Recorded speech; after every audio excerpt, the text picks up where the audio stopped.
Sarah Williams had never been afraid of her house. Sure, it was old, creaky, and had its share of eccentricities, but it was home. After inheriting the sprawling Victorian mansion from her late aunt, she moved in with excitement, eager to start fresh.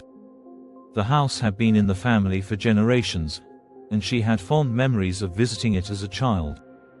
It was a place full of history, filled with antiques and treasures.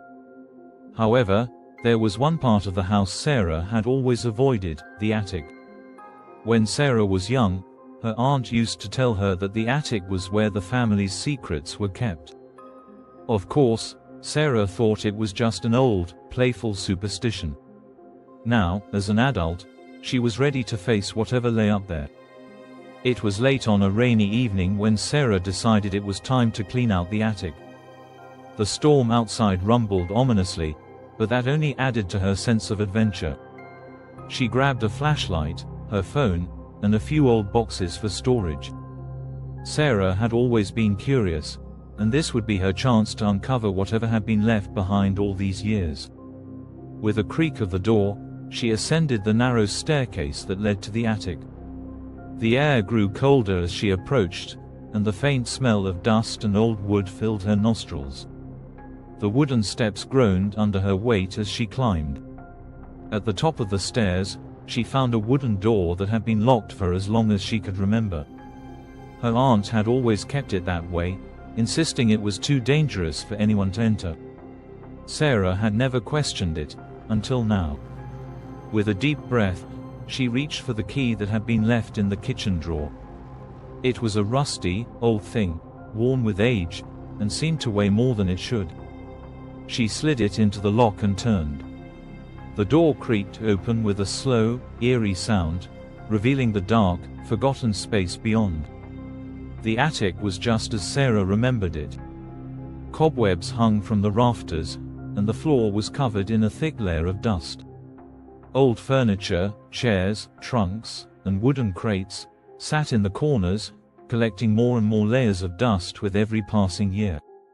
The air was thick and stale, and the light from her flashlight barely pierced the darkness. She took a few cautious steps into the room, the beam of her flashlight sweeping over the piles of old books, boxes, and forgotten heirlooms.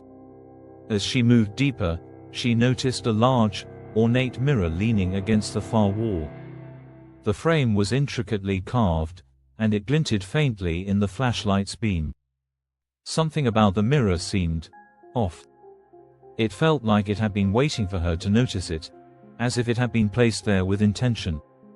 Sarah approached it slowly, her heartbeat quickening as a strange feeling of unease settled in her stomach. She had never seen this mirror before, yet it somehow seemed familiar.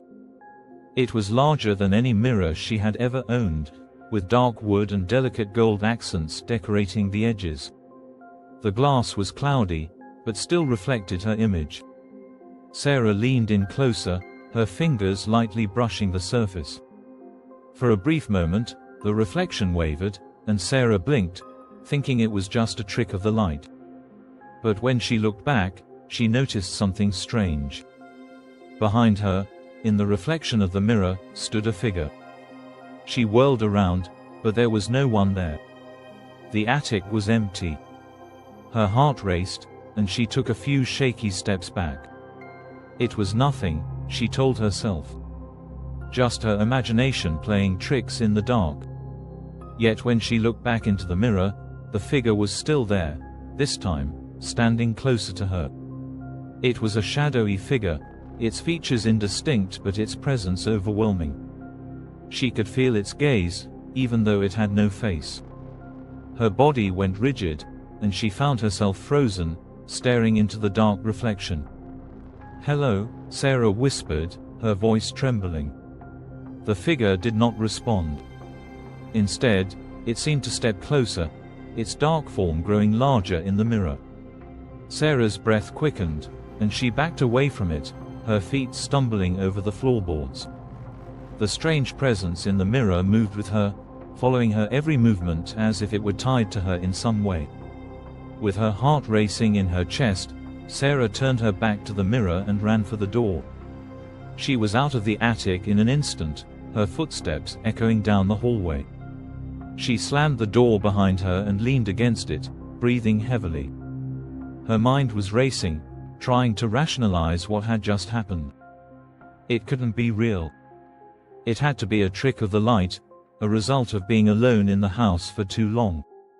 But despite her thoughts, she couldn't shake the feeling that something dark was waiting for her in that attic. Something ancient and malevolent. Later that night, as Sarah sat in her room trying to calm herself, she heard a faint sound from above. It was almost imperceptible, but it sounded like whispering. Soft and distant at first, but growing louder by the second. She stood up, frozen, listening intently. It was coming from the attic. Fear crawled up her spine as she made her way to the door, glancing nervously at the ceiling. The whispers grew more distinct, now sounding like voices calling her name. The sound was growing louder by the second, as though someone, or something, was beckoning her. She couldn't resist. She had to know what was happening. Taking a deep breath, Sarah grabbed her flashlight and went back to the attic. The door creaked as she opened it, and the whispers became clearer, more insistent. With trembling hands, she stepped into the dark room once again, her flashlight cutting through the gloom. The mirror was still there, its surface now clearer than before, as if the glass had been cleaned in the time she had been gone. But what startled her even more was the figure in the mirror.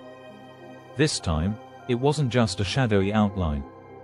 It was a woman, her face pale, her eyes dark pools of nothingness.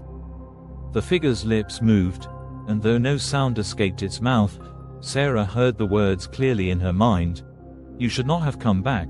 The whispering voices continued to grow louder, now swirling around Sarah, filling the attic with a cacophony of anguished cries. She backed away from the mirror, her hands trembling as the air seemed to grow heavier. The whispers were no longer just in her head. They surrounded her, filling the space with an overwhelming sense of dread. Desperate, Sarah turned and ran for the door. She slammed it shut behind her, locking the attic once again. Her heart pounded in her chest, and the sound of the voices seemed to echo in her ears. She couldn't escape them. Days passed, but Sarah couldn't stop thinking about the mirror. She couldn't forget the figure, the whispering voices, and the overwhelming feeling that something evil lurked in the attic. The whispers returned every night, calling her, beckoning her to come back.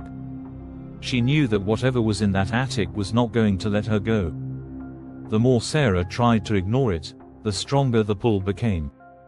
The attic, the mirror, the figure, it all felt like it was haunting her every waking moment.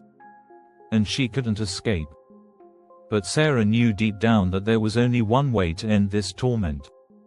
She had to confront the darkness in that attic. The next night, she climbed the stairs again, flashlight in hand, determined to face whatever was waiting for her. But as she reached the attic door, she hesitated. The whispers had stopped. The air was unnervingly still. Taking a deep breath, she turned the handle and stepped inside. The mirror was gone. And standing in the center of the room was the figure, now fully revealed, smiling at her with a grin that stretched impossibly wide. "Welcome home," it whispered. And Sarah knew in that moment, there was no escape from the attic.